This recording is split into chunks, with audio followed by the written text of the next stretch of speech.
Bom, pessoal, e vamos lá então nós para a terceira e última parte desta aula a respeito de ideais primos e maximais.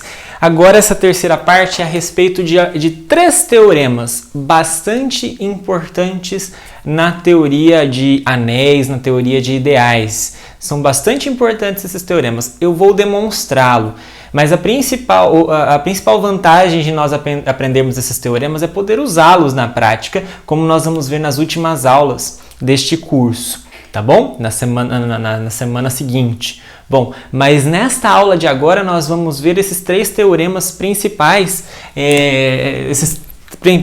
mas bastante importantes da teoria de anéis.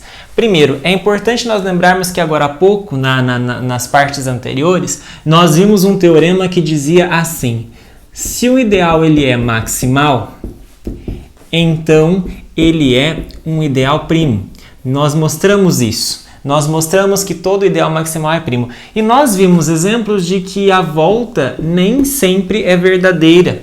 Nós vimos exemplos de que existem ideais primos que não são maximais. Tudo isso nós fizemos até aqui nessa aula. Agora, nessa parte final, nós começamos com o teorema 2, que nos diz uma condição para que a volta valha.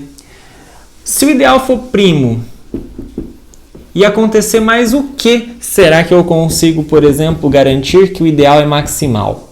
Se o ideal for primo e acontecer mais o que será que eu consigo garantir que o ideal é maximal? Bom, o teorema diz no seguinte: se você estiver num anel de integridade principal, então sim, todo ideal primo diferente do zero é maximal. Diferente do zero. Então, olha só, se você estiver no anel de integridade principal, todo ideal primo não zero deste anel é maximal. Vamos demonstrar esse resultado? Para fazer isso, pessoal, então nós vamos... vejam só, qual que é a condição que nós precisamos? Nós precisamos que o anel seja de integridade e, mais do que isso, ele tem que ser principal. Ok? Então, além do ideal, o ideal ser primo, mas o anel tem que ter uma condição. Veja, isso aqui é ideal, né? Então, o ideal é primo, implica o ideal maximal sempre. Se você estiver nessa condição de que o seu anel tem essa característica assim, né? Ele é um anel de integridade e ele é principal. Para fazer isso, então, vamos demonstrar. Fique com esse resultado já na cabeça, nos resultados que você precisa saber para a continuidade do curso, tá? Mas mesmo para entender as vantagens do estudo de estruturas algébricas no intuito de aprofundamento maior, né? Mas vamos demonstrá-lo. Para mostrar isso, então, eu tenho que pegar um ideal primo qualquer e eu tenho que mostrar que ele é maximal. Tem que pegar um ideal primo e mostrar que ele é maximal. Então, pega isso, suponha que ele seja um ideal primo, claro, diferente do zero, ou seja, tem mais gente além do zero. O fato do anel ser principal me garante que esse ideal é gerado por alguém. Então, quer dizer... Opa, tá errado aqui, né? Tem esse símbolozinho aqui, tá mal escrito, mas significa o seguinte, significa que o meu ideal, ele é gerado por um determinado alfa, ou seja, um determinado alfa i, né? Isso aqui, ok? É um determinado alfa i, em que esse alfa é diferente de zero, porque se fosse igual a zero, geraria o ideal somente com zero.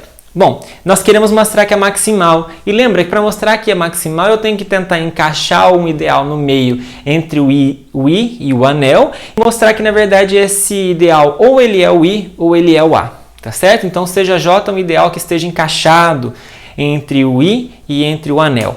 Bom, o fato do anel ser principal, de novo, faz com que qualquer ideal que eu pegue seja principal. Então, o j é gerado por um determinado beta.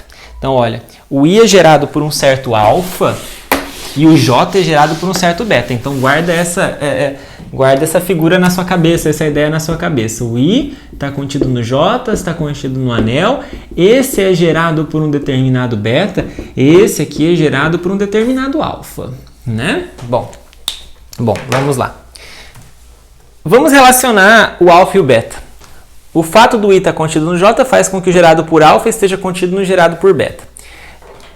Ou seja, o alfa está dentro do j. Como o alfa está no gerado por a por alfa, então quer dizer que ele está no gerado por beta, já que um está contido no outro, né? Se o alfa está gerado por beta, significa que o alfa pode ser escrito como beta vezes alguém do anel. Ou seja, o alfa é beta vezes um a, em que esse a está no anel. Ora, o fato do ideal i ser primo, e como o alfa é um elemento desse ideal, sempre que eu tiver um produto no ideal, significa que um dos elementos está no ideal. Então, se esse produto está no ideal, significa que ou o beta está no ideal, ou o A está no ideal. Ok? Agora vamos considerar as duas situações. Suponha então, olha só, nós temos o alfa, ele é gerado, então significa que ele é um certo beta A, e aí nós estamos em duas situações, como o I é primo, então nós estamos chegando à conclusão de que ou o beta pertence ao I, ou o A pertence, ao I. Um dos dois. Vamos supor um de cada vez, vamos supor que o beta pertença ao I. Caso o beta pertença ao I, então significa que o beta está contido dentro do gerado por alfa. Se o beta está dentro do I, pessoal, então significa que o gerado por ele, sempre o gerado está dentro do ideal. Se você tiver um elemento dentro do ideal, o gerado por ele está sempre dentro do ideal. Então quer dizer que o gerado por beta está contido no ideal. Tá certo? Ora, mas o ideal está contido no beta. Agora eu falei que o beta está contido no ideal, significa o quê? Significa que um é igual ao outro. Ou seja, o I está contido no J, mas agora nós acabamos de mostrar que o J está contido no I, significa então que eles são iguais, igualdade de conjuntos. Portanto, pessoal, segundo essa cadeia aqui, nós podemos concluir que o I, na verdade, é igual ao J. Então, esse é o caso 1. Nós concluímos que o J é igual ao I. Bom, mas e se for o outro caso? E se não for o beta pertencente ao I, mas for o A pertencente ao I? Bom, se for o A pertencente ao I, então significa que o A, ele pertence ao gerado por alfa. Então significa que o A, ele é alfa vezes alguém. Ele é alfa vezes um B, em que esse B é um elemento do anel, não é? Bom, então o alfa é beta vezes um elemento... nós já sabemos, né, do slide anterior, que o alfa era um beta A, mas agora nós vimos também que o A é um alfa B, né? Então o alfa é um beta alfa B, tá certo? Agora, isso aqui, como o anel é de integridade, ele é comutativo, então eu posso colocar o alfa antes e posso colocar o alfa em evidência. Vejam, eu tenho alfa igual a beta alfa B. Eu posso jogar todo mundo para o lado de cá, já trocar a ordem do beta com o alfa e colocar o alfa em evidência. Isso aqui é igual a 0, né? E colocar o alfa em evidência. Tá ok? Agora, quando eu coloquei o alfa em evidência, então ficou alfa vezes 1 menos beta B igual a 0. E aí, como o nosso anel é de integridade, então sempre que eu tenho um produto dando 0 é porque um dos elementos é 0. Ou o alfa é 0, ou 1 menos beta B é 0. Bom, a gente já sabe que o alfa não é 0, porque se o alfa fosse 0, ele estaria gerando ideal nulo, não é o caso. Então, nós concluímos que 1 é igual a beta B. Concluímos dessa outra igualdade, ou seja, 1 é igual a beta B. Significa, portanto, que o beta e o B são invertíveis, são unidades, não é? Bom, agora, o que na verdade nós vamos mostrar aqui, fica com essa informação, mas nós vamos mostrar que nessa situação o J é igual a A. Nós vamos mostrar que o J é igual a A, é isso que nós vamos mostrar. Mas vamos lá. Como é que nós mostramos que o J é igual a A? Nós pegamos então... Nós já sabemos que o J está contido no A, agora nós temos que mostrar o contrário, que o A está contido em J. Então pega um elemento qualquer em A, vamos chamar de X, e vamos mostrar que ele está em J. Agora, se ele está em A, e como o anel A sempre tem uma unidade, eu posso escrever o X como X vezes 1. Só que o 1 é beta B, então eu posso trocar o 1 por beta B. Então o X fica igual a X vezes beta B. Moral da história, ele pertence ao gerado por B. E se ele pertence ao gerado por B, ou seja, ele pertence ao J, já que o gerado por B é igual ao J, certo? Porque ele é beta vezes alguém. Então, o que nós mostramos? Nós pegamos um elemento qualquer do anel, chamamos de X e mostramos que ele está em J. Mostramos que o A está contido em J. Portanto, o A é igual ao J. Ok? Então, essa é a conclusão que nós tiramos daqui, que o A é igual ao J. Veja, no caso 1, se eu supôsse que o beta pertencia ao I, eu cheguei à conclusão de que o I era igual ao J. No caso 2, supondo que o A pertence ao I, então eu cheguei à conclusão que o J é igual ao A. E aí, portanto, isso significa que o A é maximal. Supus que tinha alguém no meio, entre o ideal e o anel, mas na verdade isso então significa que ele é igual, o ideal é igual ao anel, significa então que o anel é maximal. Concluindo essa demonstração. Tá certo? Então, se alguém te perguntar, todo ideal maximal é primo? Sim. Todo ideal primo é maximal? Não. O que precisa ter? Por exemplo, se você estiver no anel de integridade principal, então primo implica maximal. Ok? Bom, terceiro teorema desta aula. Outro teorema de grande importância. Até agora, os teoremas 1 e 2 relacionaram essas duas informações. O que é ideal primo maximal, como é que você relaciona um com o outro. foi o objetivo dos teoremas 1 e 2. Foca neles, escreve eles e dá uma comparada legal. Agora, o foco dos teoremas 3 e 4, os últimos dois desta aula, são analisar o quociente A sobre I. Você está num anel e você pega um ideal I dentro desse anel. Nós queremos analisar que estrutura tem o anel quociente. Qual estrutura tem o anel quociente? Será que isso é só um anel? Será que não é um anel de integridade? Será que não é um corpo? Bom, vamos ver os teoremas 3 e 4. Eles dizem muita coisa. Primeiro, nós estamos num anel comutativo. Tá? Então, se você estiver no anel comutativo, AB igual a BA sempre, e você tomar um ideal aqui dentro, então o quociente A sobre I vai ser um anel de integridade. Veja, eu não estou nem pedindo que o A seja de integridade, hein? Não estou pedindo que o A seja de integridade, estou pedindo apenas que o anel seja comutativo. Então, o quociente vai ser um anel de integridade se e somente se o ideal, aqui faltou colocar a frescurinha no I, né? Se e somente se o I for ideal primo. Então, olha só que informação bacana. O A sobre I é anel de integridade se e somente se o I é um ideal primo. Se e somente se, quer dizer, esse quociente vai ser um anel de integridade somente quando o ideal for primo. Se for primo, vai ser de integridade. Se for de integridade, então o carinha que está embaixo já é um ideal primo. Olha só. Esse resultado é bastante importante na teoria de anéis. Vamos mostrar então, é se e somente se. Vamos por um lado, suponha que o A sobre I é anel de integridade. Então, vamos mostrar que ele é primo. Para mostrar que o I, né? Vamos mostrar que o ideal é primo. Isso que nós temos que fazer. Nós supomos que é de integridade, vamos mostrar então que o ideal é primo. Para mostrar que ele é primo, o que a gente tem que fazer? A gente tem que pegar um produto de dois elementos no ideal e mostrar que um dos dois está no ideal. Bom, se o AB pertence ao ideal, então significa que a classe do AB no quociente A sobre I é igual à classe do zero. Lembra? Nós temos, só para você lembrar, x mais I é igual a y mais I, se e somente se a diferença dos elementos pertence a I. Então, se você tem um elemento x que pertence ao I, significa que x menos zero pertence a I, ou seja, x mais I é igual a zero mais I, ou seja, igual a I. Tá ok? Então, é isso que nós estamos usando aí. O nosso x é o tal do AB. Portanto, a classe do AB é igual à classe do zero, ou seja, AB mais I é igual a I. Tá bom? Então, esse é o elemento neutro do A sobre I. O AB mais I é o elemento neutro do A sobre I. Só que nós podemos escrever isso, nós sabemos, como A mais I vezes B mais I pela definição de produto que nós temos. Ok? Então, veja só. Nós temos aqui que o I é igual a A mais I vezes B mais I. Tá bom? Agora, o fato do anel ser de integridade, veja só, vou escrever para você enxergar direitinho. O que nós temos aí? Nós temos A mais I vezes B mais I como sendo o próprio I. Agora, lembra que o elemento I é o elemento neutro do quociente AB. E se ele é o elemento neutro, significa então que quando você tem um produto dando zero mais I, então significa que um dos carinhas é zero. Ou esse é zero, ou esse é zero. Ou seja, ou A mais I é I, ou B mais I é I. Um dos dois tem que acontecer. Essa é a conclusão que nós tiramos.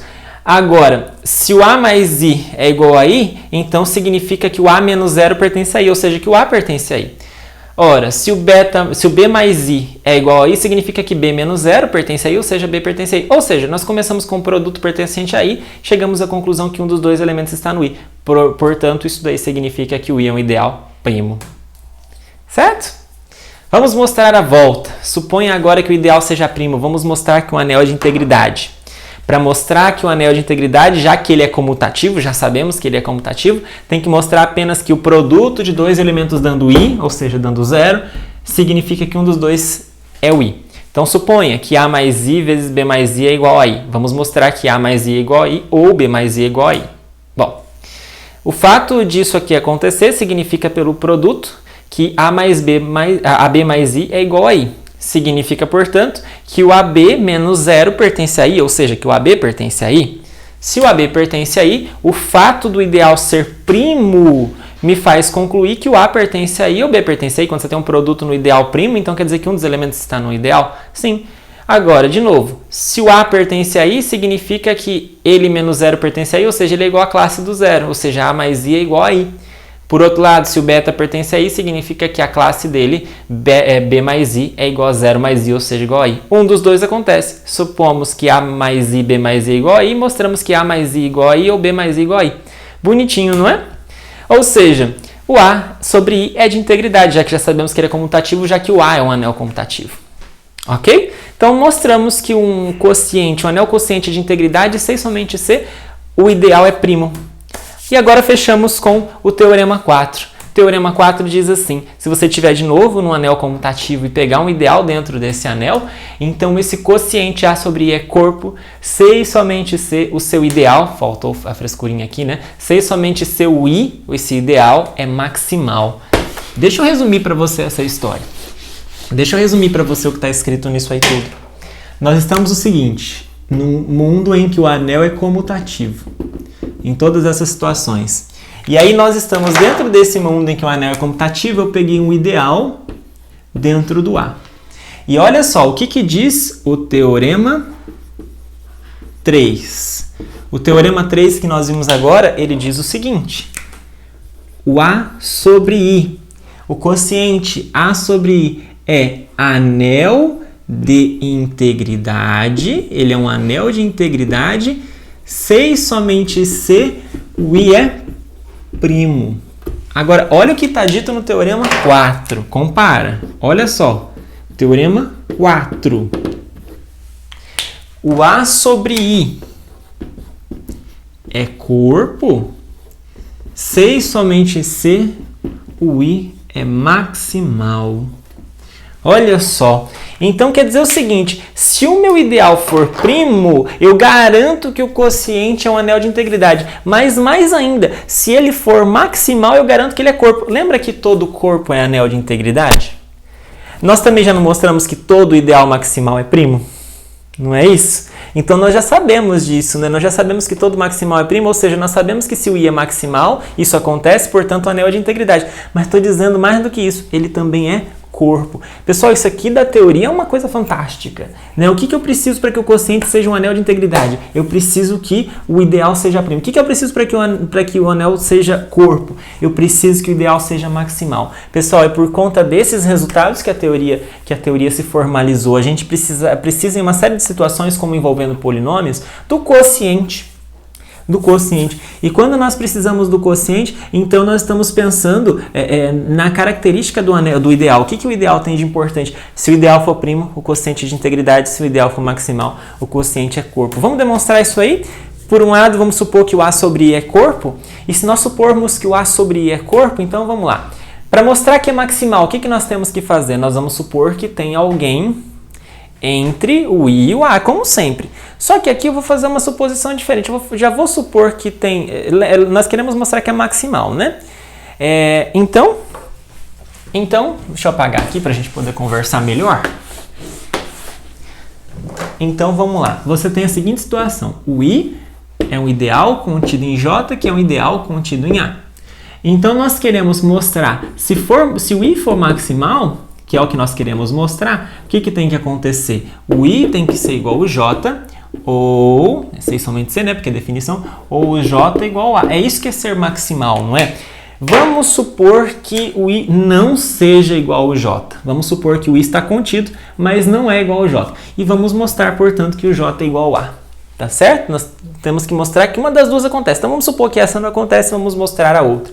Então suponha que o I está contido em J, mas que ele não é igual ao J. Se ele não é igual ao J, significa que o J tem mais gente do que o I. Significa que existe pelo menos um elemento no J que não está no I. Existe pelo menos um X no J que não está no I. Bom, agora, como o X mais I, a classe do X, não é igual ao I, por que a classe do X não é igual à classe do I? Porque o X não pertence ao I. Se o X mais I fosse igual ao I, então significa que X menos 0 pertence a I, ou seja, que X pertence a I. Não é o caso.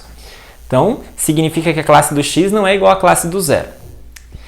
Pelo fato do A ser corpo, todo elemento que não é 0, todo elemento que não é invertível, veja, lembra? O I é o elemento neutro, o elemento 0. Todo elemento que não é 0 é invertível. Então, esse cara não é 0, então ele é invertível?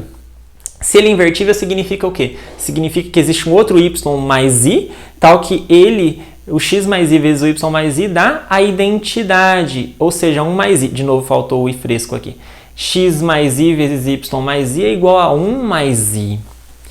Certo? É invertível, ou seja, existe alguém cujo produto por x mais i seja 1. No caso aqui, o 1 é o 1 mais i. Tá certo? Agora, x mais i vezes y mais i, regra do produto é xy mais i. Então, isso aqui, xy mais i é igual a 1 mais i, ok? Mas quando você tem duas classes iguais, significa que a diferença dos elementinhos aqui, xi menos 1, pertence a i. Xy menos 1 pertence a i. Ora, se o xy menos 1 pertence a i, então nós podemos fazer uma brincadeirinha aqui e perceber que o 1 pertence ao j. Por quê? Bom, observem só vocês. Eu não posso escrever o 1 como sendo xy menos xy mais 1. Vejam, eu coloquei e tirei o xy. Meio que uma gambiarrazinha, né? Isso aqui nós acabamos de mostrar que pertence ao i. Só que o i está contido em j. Então eu posso concluir que isso aqui pertence ao j. Ok? Ora, o x também pertence a j. E quando você multiplica qualquer elemento de um ideal por qualquer coisa do anel, pertence a j também. Então você tem um elemento de j com outro elemento de j, a diferença entre eles pertence a j. Mas a diferença entre eles é 1. Moral da história, o 1 pertence a j. E se o 1 pertence a j, lembra, sempre que o ideal tem a unidade, sempre que o ideal tem o elemento identidade do anel, significa que ele é igual ao anel todo. Você já provou isso na aula anterior, né? Espero que sim, uma daquelas propriedades do final da aula anterior. Se o 1 pertence ao j, significa que o j é igual a todo o anel. E isso mostra pra gente que o i é o ideal maximal. Claro, né? Porque nós tínhamos suposto que o j estava entre o i e o a, mas eu já tinha suposto que o j não era igual ao i. Cheguei que o j é igual a a. Moral da história, o i é maximal. Supomos que o a sobre i é corpo, mostramos então que o cara de baixo é maximal. Vamos mostrar a volta agora. Suponha que o ideal i é maximal e vamos mostrar que o quociente é corpo. Primeiro, o fato do a ser comutativo, do anel ser comutativo, já faz com que o quociente seja comutativo. Aliás, para começo de conversa, nós sabemos mais do que isso. Nós sabemos que como o ideal i é maximal, pelo teorema 1, ele é primo também. E pelo teorema 3, se ele é primo, então o anel A sobre I é de integridade. Então nós já sabemos que é comutativo, que é de integridade. O que está faltando aqui para ser corpo? Está faltando que os elementos sejam invertíveis. Então o que está faltando aqui é somente mostrar que qualquer elemento não nulo do quociente é invertível, porque aí é corpo.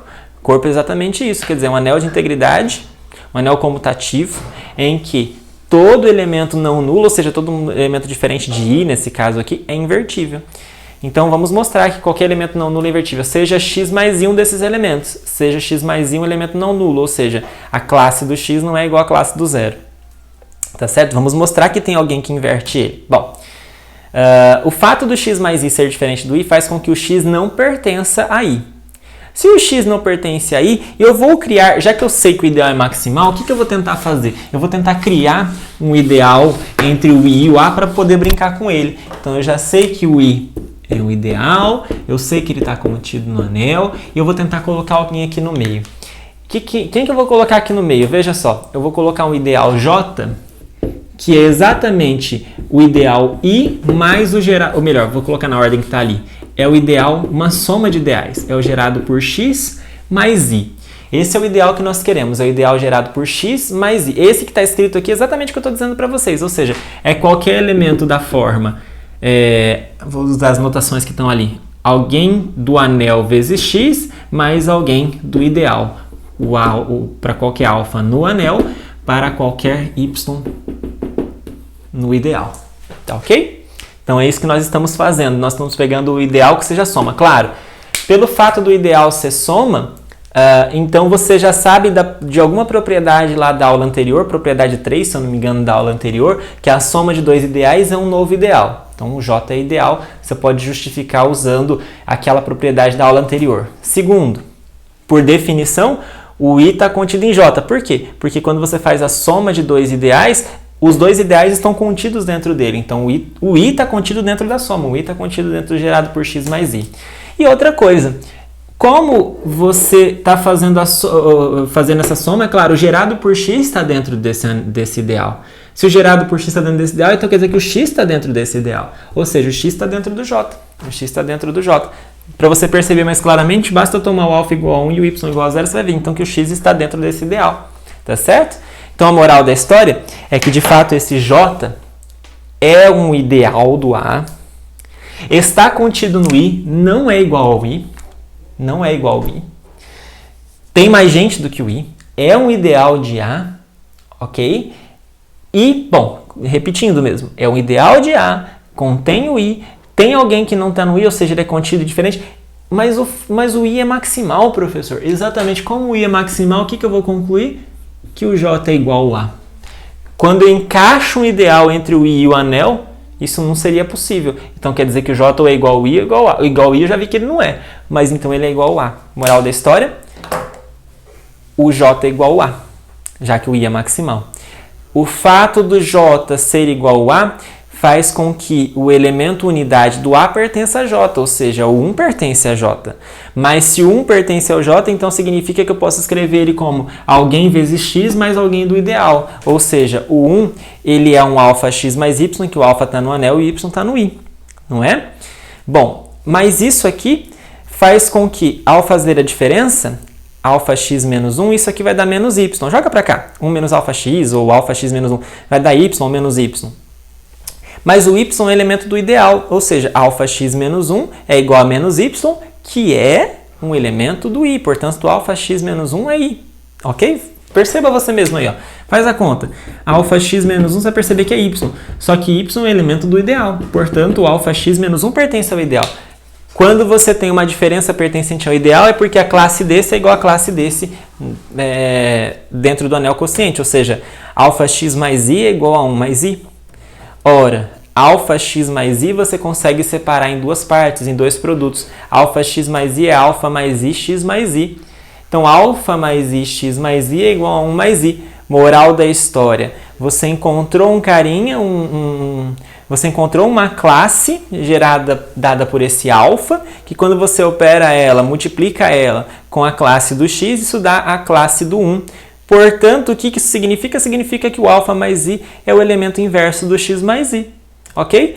Portanto, o x mais i é invertível, portanto, A sobre I é corpo. Nós pegamos um elemento qualquer que não era o elemento neutro do anel e mostramos, então, que ele é invertível. Isso significa que todo mundo que não é nulo é invertível, portanto, o A sobre I é corpo.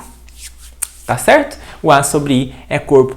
E com isso, nós terminamos esta aula pesada, eu imagino, né? Acho que você está meio até traumatizado, mas eu quero que você fique atento quais são as habilidades que você tem que ter. Não sei, acho que não é tão fundamental que você saiba de cabeça essas demonstrações. É bom que você tenha lá na mão essas demonstrações, que você tenha conseguido acompanhar o meu raciocínio enquanto eu fui falando sobre a demonstração desses 4 teoremas principais que nós fizemos, mas fica atento fortemente ao que eles dizem pra gente. O teorema 1, todo ideal maximal é primo.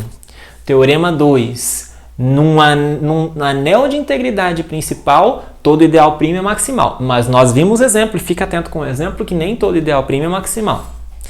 Agora nós vamos para os teoremas 3 e 4. Os teoremas 3 e 4 falam sobre o anel quociente. Será que ele é um anel de integridade? Será que ele é corpo? Bom, o teorema 3 nos conta que o A sobre I, o anel quociente, ele é anel de integridade desde que o A seja comutativo, né? É anel de integridade C e somente C, o I for primo.